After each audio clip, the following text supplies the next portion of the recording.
Gledate emisiju Radim Gradim.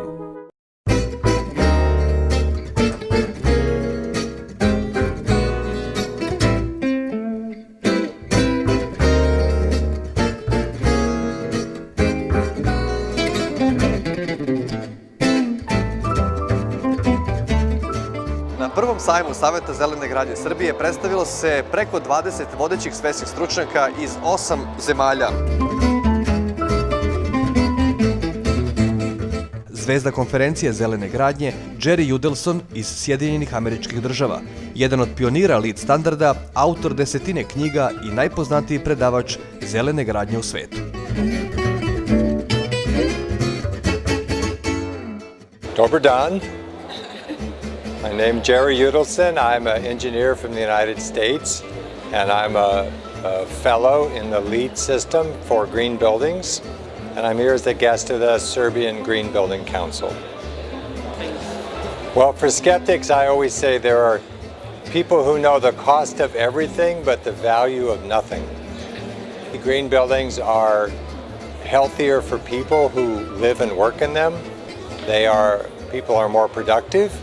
They save energy and water, and they're more environmentally friendly buildings.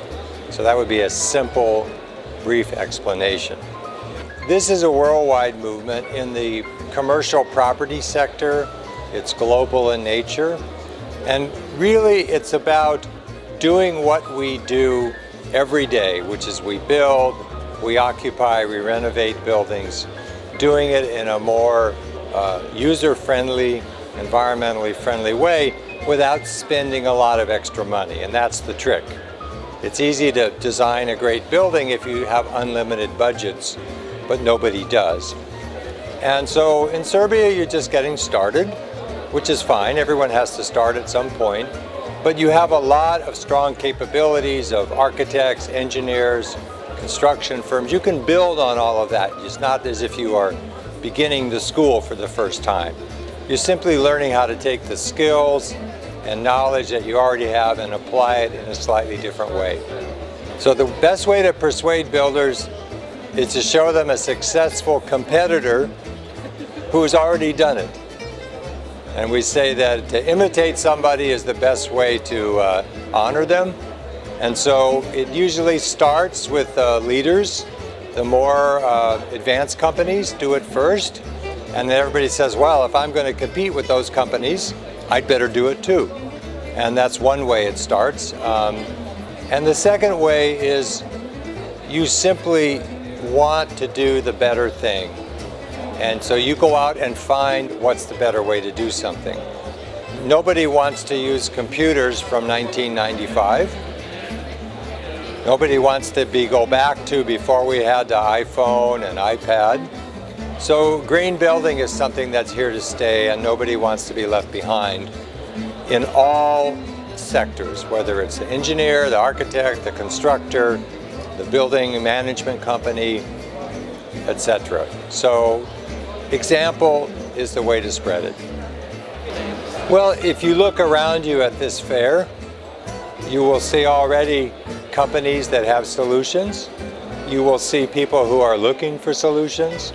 And I think there's always this combination of the consumer demand. If the consumer demand is there, then the supplier shows up. So if the rabbit is there, the wolf shows up.